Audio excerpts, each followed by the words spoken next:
This is a story entitled The Legacy. It's adapted from another story entitled The 10 Sons. Mothers. How many of us have one? We like to think that we know our mothers. At least I like to think I know mine. But they have a way of surprising us. There was a woman who had worked hard her whole life at business and family. She sensed the end of her days were coming. She called together her 10 children, and after having fed them a wonderful meal of all their favorite foods, over tea, she said, "My beloveds, I have worked hard my whole life in order to give to you, in my passing, 100 gold pieces each, that your lives might be easier than mine. I find that I have almost reached my goal. I have 100 gold pieces to give 9 of you. To the 10th, I have but 20 gold pieces. Yet to this one, I will also gift the friends of my heart who have championed me my whole life. I love you all. I cannot choose. Please, who among you will accept my final gift?" There was much sipping of tea, sifting and coughing, until finally the oldest son said, "Well, as the eldest, obviously I shall take 100 gold pieces."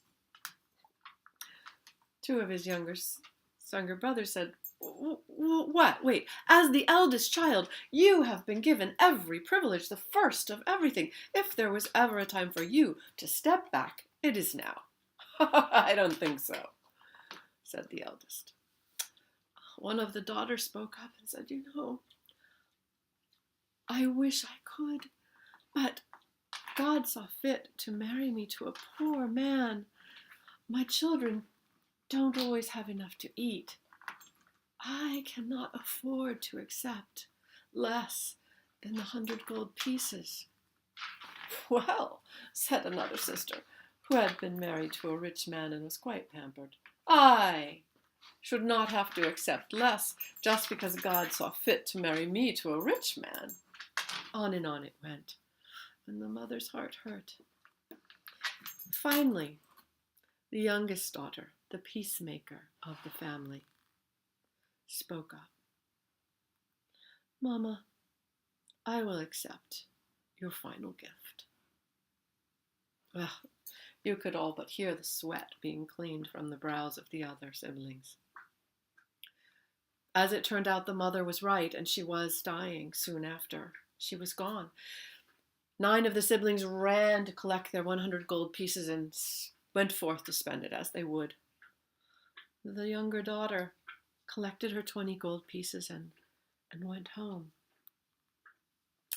sitting with them, thinking, "I have no husband, no home. These 20 gold pieces will not last long. I would love to go into business, but I haven't enough. I can't do both. What shall I do?"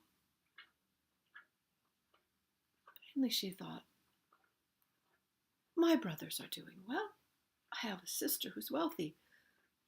She went to them and she asked, "Would you please loan me the money to set myself up in business?" "You knew what you were doing when you accepted those 20 gold pieces," said her brother. "I have a family of my own to care for, responsibilities. I cannot also take care of you because of your bad choices." Her older sister said something similar, and on it went. She found herself alone with no solution. And as she pondered her future, she remembered her mother's words. "To this one I will give the friends of my heart." This was part of the gift. She should at least honor.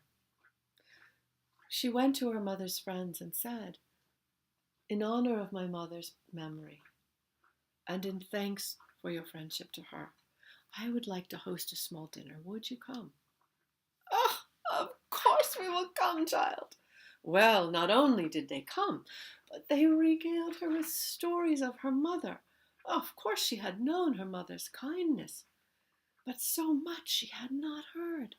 One woman said, "Oi, my fifth child was a breach. Oh, an agony and terror. Your mother, huge with child herself, refused to leave my side until that child was safe in the world." Another woman, the daughter, was amazed that her mother would go to such lengths.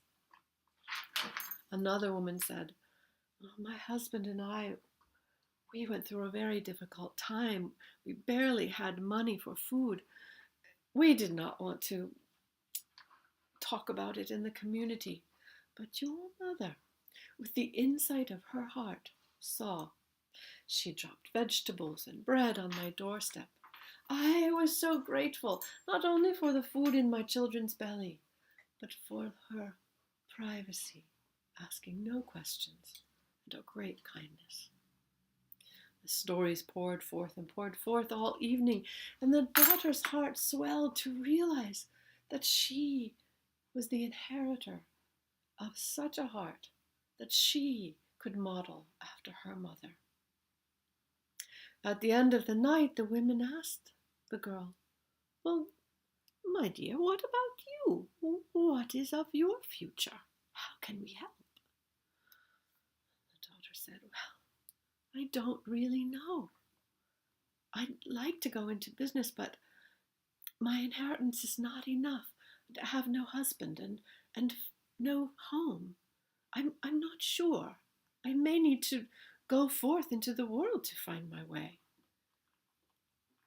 One woman stood up and said to her friends, "My dears, this young woman has been gifted to us as much as we to her. We cannot leave her to find her way in the world. Can we not marshal her resources to help her into a business and sustain her until she is on her feet?" Oh, what an idea! Well, one woman's husband had died. His little storefront at the front of their house, his room, it was empty. She could use it. Oh, another woman's son had been an apothecary. He had died, but they still had all of his jars. They might be of use. Another woman's son was a traveling merchant. He went to the lands where the spices grew. He could bring home spices. The women pooled some resources and took some of the young woman's gold pieces for buying spices. They helped her set up her space. They helped her with her work. They taught her business. They also found her a husband, a good and kind man. The young woman worked hard. She prospered and grew. She thrived in this community, and these women mentored and championed her as they had her mother. She took care of them, and as she became successful, she gave forth to her community as her mother had. She even took care of her siblings when they needed, or their children needed, because she knew that she had been the recipient of the true legacy.